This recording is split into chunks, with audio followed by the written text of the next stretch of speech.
다 함께 기도하심으로 6월 2일 월요일 매일 예배 시작하겠습니다. 기도합니다. 사랑과 은혜가 풍성하신 하나님 감사합니다. 오늘도 우리에게 호흡을 허락하여 주시고 오늘도 우리가 주의 생명의 말씀 앞에 나올 수 있도록 우리를 인도하여 주시니 감사합니다. 오늘도 우리의 마음과 생각을 온전히 주님께 향하게 인도하여 주시고 아버지, 이 시간 주의 말씀 앞에 잠잠히 우리가 머리 숙이며 하나님의 말씀의 음성을 들을 수 있는 귀한 은혜의 시간 될 수 있도록 하나님 함께하여 주시옵소서. 주의 성령께서 이 예배 가운데 운행하실 줄 믿습니다. 주님의 거룩하심으로 우리를 덮어주시고 주님의 뜻을 깨닫는 귀한 은혜와 순종의 마음을 허락하여 주시옵소서. 오늘도 말씀으로 우리를 새롭게 하시고 우리를 변화시키실 그 주님을 우리가 기대하며 나아갑니다. 오늘도 주님께 나와서 예배하는 모든 자들에게 하나님께서 말씀의 은혜로 충만케 허락하여 주시옵소서. 모든 예배를 주님께 맡기옵고 감사하며 예수님의 이름으로 기도하옵나이다. 아멘. 찬송가 465장 함께 하시겠습니다.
오늘 하나님 말씀입니다. 민수기서 32장 16절부터 27절까지의 말씀 되겠습니다. 우리 함께 말씀을 읽도록 하겠습니다. 함께 봅니다.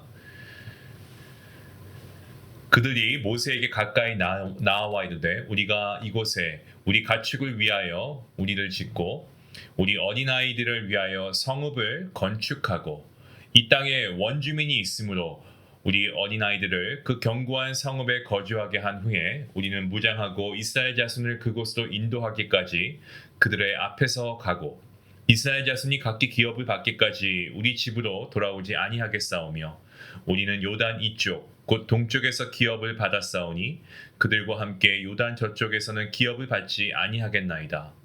모세가 그들에게 이르되 너희가 만일 이 일을 행하여 무장하고 여호와 앞에서 가서 싸우되 너희가 다 무장하고 여호와 앞에서 요단을 건너가서 여호와께서 그의 원수를 자기 앞에서 쫓아내시고 그 땅이 여호와 앞에 복종하게 하시기까지 싸우면 여호와 앞에서나 이스라엘 앞에서나 무죄하여 돌아오겠고 이 땅은 여호와 앞에서 너희의 소유가 되리라마는 너희가 만일 그같이 아니하면 여호와께 범죄함이니 너희 죄가 반드시 너희를 찾아낼 줄 알라. 너희는 어린아이들을 위하여 성읍을 건축하고 양을 위하여 우리를 지으라. 그리하고 너희의 입이 말한 대로 행하라. 갓 자손과 르우벤 자손이 모세에게 대답하여 이르되 주의 종들인 우리는 우리 주의 명령대로 행할 것이다. 우리의 어린아이들과 아내와 양떼와 모든 가축은 이곳 길르앗 성읍들에 두고 종들은 우리 주의 말씀대로 무장하고 여호와 앞에서 다 건너가서 싸우리이다. 아멘. 이스라엘 백성들 광야에서 무려 40년 동안 그들은 훈련을 받습니다. 그리고 그 긴 40년의 시간이 거의 끝나갈 무렵 그들은 요단강 동쪽 이 모압 평진 시딤이라고 하는 곳에까지 이르게 됩니다. 이러한 여정 가운데에서 이스라엘은요 뜻밖의 은혜를 입습니다. 이 아무리 왕이죠 시온과 그리고 바산 왕 옥과의 전쟁에서 승리하게 되고 그들의 땅을 차지하게 됩니다. 또한 이스라엘을 유혹해서 타락시키려고 했던 족속이 있죠. 미디안 족속. 이들을 정복하게 되고 그들 땅 역시도 소유하게 되었습니다. 그야말로 하나님의 은혜이죠. 원래 하나님께서 약속하신 가나안 땅은 요단강 서편이었습니다. 하지만 하나님께서는 이스라엘 백성에게 그 이상의 것을 허락해 주셨고 모세는 본래 그들의 땅을 지나가는 것만을 원했습니다마는 그들이 먼저 싸움을 걸어옴으로써 이 전쟁이 시작되었고요. 결국에 그들의 땅까지 얻게 된 것입니다. 이와 같이 얻은 땅으로 인해 이제는 또 새로운 문제가 생기고 있습니다. 바로 이 땅을 탐내는 사람들이 등장하고 있는 것인데요. 르우벤 지파와 갓 지파의 족장들이 모세에게 찾아옵니다. 그리고 이 지역을 자신들의 기업으로 달라고 요청하고 있죠. 그들은 가축이 많았고 이 땅이 가축을 기르기에 적합하다라고 말합니다. 이 가축은 미디안과의 전투에서 얻게 된 그 전리품일 가능성이 크고요. 그만큼 이 두 지파는 어떻습니까? 전투에서 많은 공을 세웠을 수도 있습니다. 하지만 모세는 그들의 요청이 이스라엘 민족 전체에게 끼쳐질 어떤 부정적인 영향이 있을 것을 염두하고 우려하고 있습니다. 과거에 가데스 바네아에서 이 정탐꾼들의 부정적인 보고로 인해서 백성들이 낙심하지 않았습니까? 그래서 가나안 입성을 거부했던 사건이 막 떠오른 거죠. 모세는 이러한 일이 다시금 반복되지 않게 하기 위해서 강력히 경고하고 있습니다. 이에 르우벤과 갓 지파는 다시 모세에게 나아가서 자신들의 가족과 가축을 위해서 우리를 짓고 또 정복 전쟁에는 선봉에 서서 싸우겠다라고 제안합니다. 그리고 전쟁이 끝나기 전에는 돌아오지 않고 가나안 땅에는 어떠한 기업도 요구하지 않겠다라고 다짐까지 합니다. 이에 모세는 어떻게 합니까? 이들의 약속을 받아들이고 주님의 명령에 따라서 그들을 축복합니다. 자, 이 본문을 통해서 우리는 건강한 공동체가 어떠한 모습인가에 대해서 우리가 살펴볼 수 있습니다. 이스라엘은요, 오랜 시간 동안 하나님 앞에 불순종했습니다. 그 결과 어떻게 되었습니까? 광야에서 수많은 고난을 겪었습니다. 하지만 그러한 과정 속에서 이스라엘은 조금씩 성장했고요. 그리고 위기를 믿음으로 그리고 지혜롭게 극복해가는 그러한 공동체로 변화되었습니다. 이러한 변화는 갑작스러운 것이 아니고 어떤 인내와 고통의 시간을 통과하면서 얻은 영적인 성숙의 결과물이었습니다. 본문의 사건으로 조금 더 깊이 들어가 보면 두 지파의 요청은요 그 자체로는 자연스러운 것이다 라고 보여집니다. 그들이 얻은 땅은 가축을 기르기에 적합했고 또 실제로 가축이 많았기에 정착을 원한 겁니다. 하지만 문제가 있는데 그것은 그들의 제안이 공동체 전체의 사기에 영향을 미칠 수 있다라고 하는 점이었습니다. 다른 지파들은 아직 가나안 땅을 밟아보지도 못한 상황에서 일부 지파가 먼저 안정을 추구한다라고 하는 것은 상대적인 박탈감을 유발할 수 있었기 때문에 그렇습니다.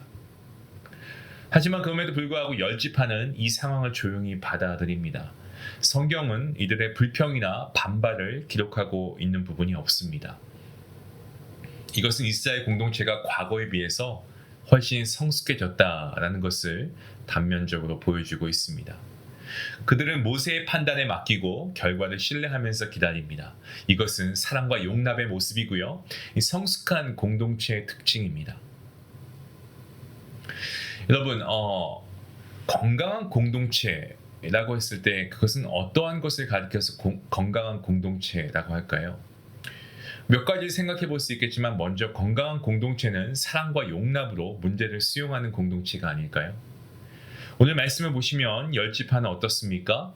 이 두 지파의 우선적인 요청을 받아들입니다. 수용합니다.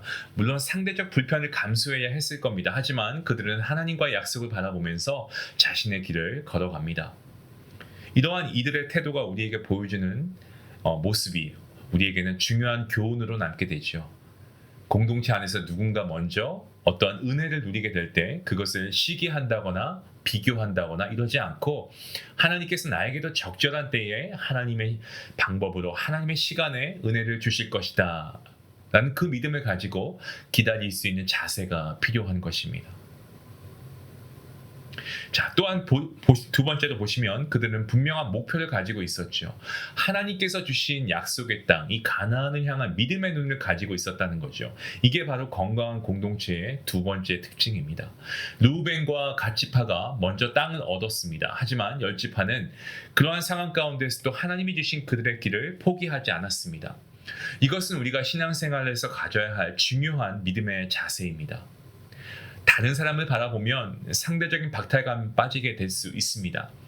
하지만 하나님을 바라보면 흔들림 없는 믿음을 유지할 수가 있습니다. 우리는 각자에게 주신 하나님의 은혜가 있다라는 사실을 우리가 분명히 기억해야 됩니다. 하나님께서는 저와 여러분 각자에게 걸맞는 은혜와 또 축복과 그리고 우리에게 필요한 것들을 허락하십니다. 가난한 이에게는 가난 속에서, 부자에게는 부유함 속에서, 또 학생에게는 학업 속에서, 직장인에게는 어떤 일과 일터의 삶 가운데에서 하나님께서는 하나님의 계획과 뜻을 분명하게 이루어 가시는 줄로 믿습니다. 중요한 것은 우리가 주님을 바라보아야 하겠죠.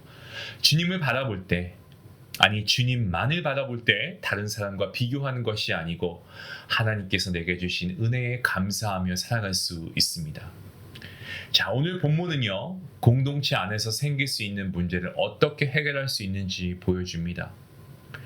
공평이라고 하는 이 기준만 가지고서는 모든 문제를 해결할 수 없습니다. 중요한 것은요, 바로 사랑이고 용납입니다. 그리고 하나님께서 주신 사명을 향한 분명한 목표이죠. 이것을 함께 같은 곳을 바라보아야 합니다. 거듭 말씀드립니다. 르우벤과 갓지파는 먼저 땅을 얻었습니다. 하지만 대신 더 긴 시간 동안 전쟁터에서 헌신해야 했습니다. 나머지 열지파는 어떻습니까? 늦게 얻었습니다마는 그들도 자신의 자리에서 하나님의 뜻을 이루어 갔습니다. 결국에 이스라엘은 이 사건을 통해서 더욱 성숙한 믿음의 공동체로 나아갑니다. 더욱 건강한 공동체가 되었습니다. 그들은 하나님께서 그들을 애굽에서 부르신 목적을 다시금 되새기게 되었고 아브라함과 이삭, 야곱에게 주신 약속을 성취해가는 하나님의 역사를 믿음의 눈으로 바라보게 되었습니다. 우리 또한 하나님께서 각자에게 주신 은혜를 우리가 소중히 여기고 주님을 바라보고 나아가는 믿음의 삶을 살아가야 할 줄로 믿습니다. 성도 여러분, 때론 그 길이 더디고 불편할 수 있습니다. 그리고 상대적으로 손해보는 길처럼 보여질 수 있습니다. 하지만 여러분 믿으시기 바랍니다. 그 길이 곧 승리의 길이고 생명의 길인 줄로 믿습니다. 오늘도 하나님을 바라보는 믿음의 눈을 가지고 주님께서 주신 약속을 따라 우리가 믿음으로 담대히 주님을 신뢰하며 함께 걸어갈 수 있는 그러한 복된 성도님들 될 수 있기를 주님의 이름으로 축원합니다. 기도하시겠습니다. 사랑과 은혜가 풍성하신 하나님, 오늘도 우리에게 말씀의 은혜를 도와주시니 감사합니다. 하나님, 때로 우리는 내가 먼저 얻은 것에 집착하고 다른 이들과 비교하기 급급합니다. 그래서 우리의 마음이 흔들릴 때가 있음을 고백합니다. 하지만 오늘 말씀을 통해서 진정한 믿음의 공동체란 정말 사랑과 용납, 그리고 서로를 세워가는 공동체임을 우리가 다시금 배웁니다. 우리의 영적인 눈을 들어서 우리의 시선이 정말 사람이나 환경이 아니고 오직 하나님께 고정될 수 있기를 원합니다. 각자에게 허락하신 은혜를 감사하며 받아들일 수 있는 믿음 우리에게 허락하여 주시옵소서.